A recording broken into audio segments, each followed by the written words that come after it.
locked and we are good to send that command. We have 31 minutes and 32 seconds for our support. Go for status buffer dump.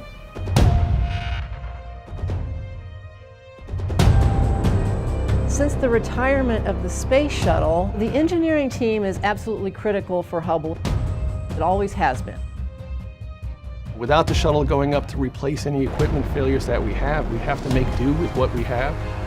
What we really are concentrating on is just keeping the telescope working and keep the science going. And everything looks excellent, and we have no reason not to expect that Hubble will last until the late 2020s and beyond.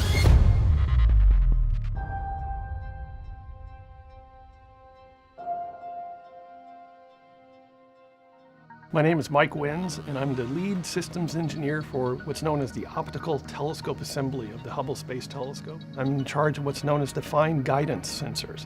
These are the instruments that actually help Hubble do the exquisite and precise pointing that it does. Right now we're getting ready to perform an observation. The telescope is going to be trying to go to acquire some guide stars in just a few minutes here. The stock is the Space Telescope Operations Control Center, where we send commands to the spacecraft. On a daily basis, we have to send up what's known as command loads. Accept it. DCMR is good. Step 3 is complete.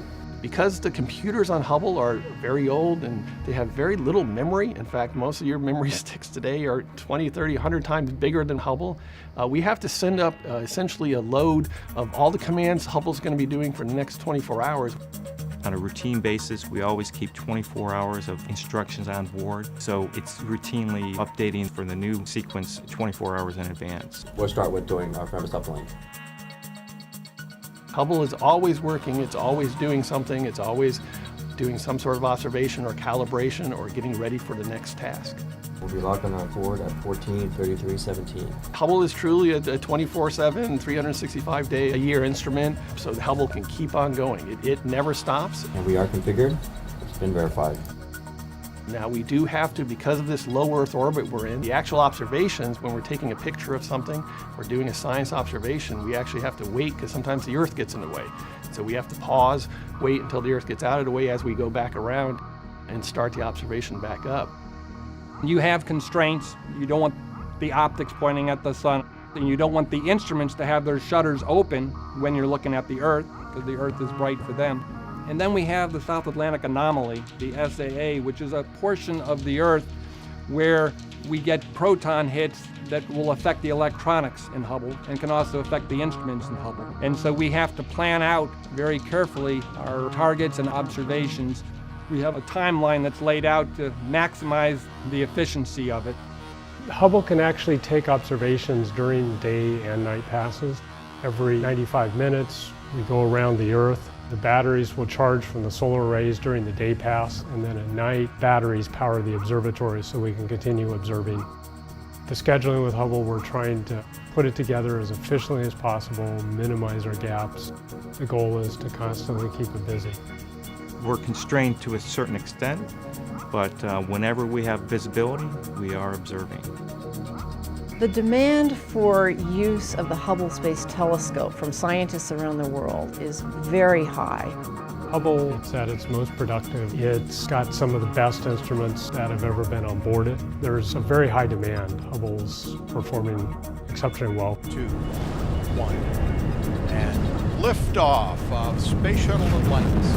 Final visit to enhance the vision of Hubble into the deepest grandeur of our universe. Since the final Space Shuttle servicing mission, we're using Hubble to get the best kind of science return we can from the suite of instruments that we have. So our focus now is on making sure we get the best science while it's still operating so well.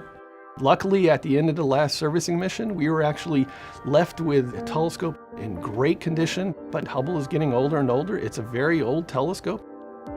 Now, 10 years after the last servicing mission, we can't rely upon servicing missions to fix things, so we have to rely upon our own ingenuity to be able to figure out if something does fail, what are the alternative paths that we have.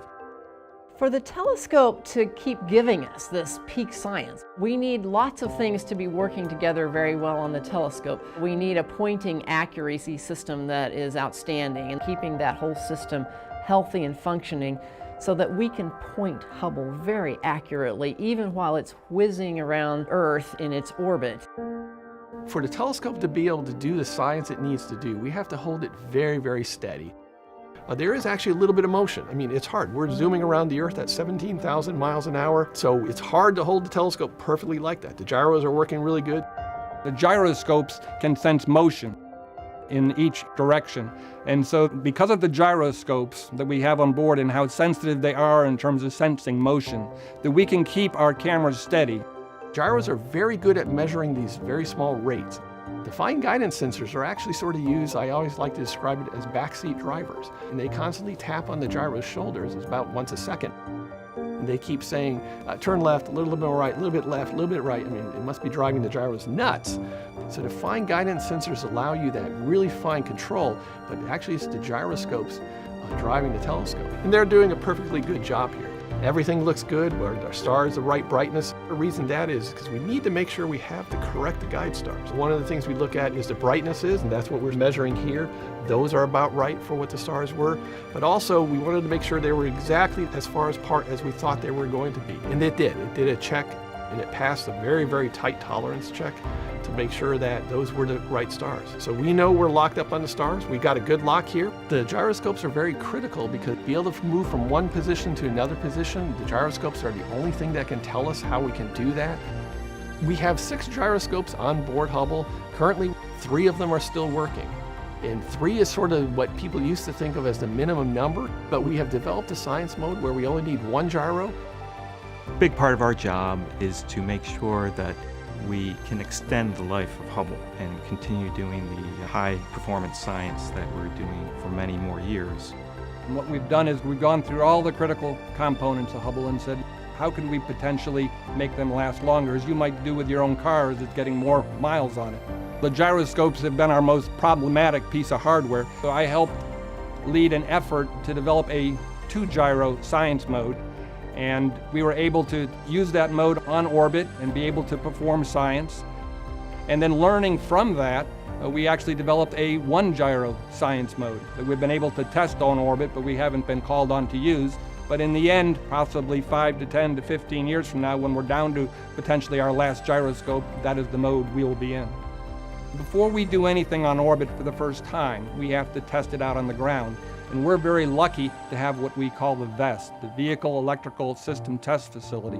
And the key with the Vehicle Electrical System Test Facility is it's an exact copy of the main part of the telescope where all the electronics are. And it has the mechanical bays, it has the computers, the electronic boxes installed in there, and it has the cables and harnesses in there. And in fact, when we were building the VEST, we had the quality engineers came to us and said, you're not doing these cables exactly the way you should be doing them. You know, we've got better standards now. And our thing was, we're trying to build a copy of what we have on orbit. And so what you have in the VEST is an exact electrical copy of the Hubble Space Telescope. Every orbit as we come around the Earth, to be able to get our attitude correct, to get ourselves steady and locked on, the fine guidance sensors and the gyroscopes are key to that. And that's why those are the 2 of the subsystems that are on the top of our list as far as having contingency plans for and monitoring the health and safety of those and making sure we have them in peak performance. When something fails on Hubble, or we have an anomaly, something we don't understand, one of my jobs is to bring together the experts, which may be a thermal engineer, a mechanical engineer, an electrical engineer, a software engineer, all these different people. And we'll say, you know, how do we deal with this issue? And how can we work around it and return back to peak science? What you do is you come up with a list of what is available to you on the telescope in terms of potential. I could close this relay or open that relay or turn on this box. And I am continually amazed. You have a telescope on orbit that you can't even see. I mean, all you're doing is looking at the data coming down to you from the ground. These experts are able to use their ingenuity and come up with ways to continue to operate Hubble. And everything looks excellent, and we have no reason not to expect that Hubble will last until the late 2020s and beyond.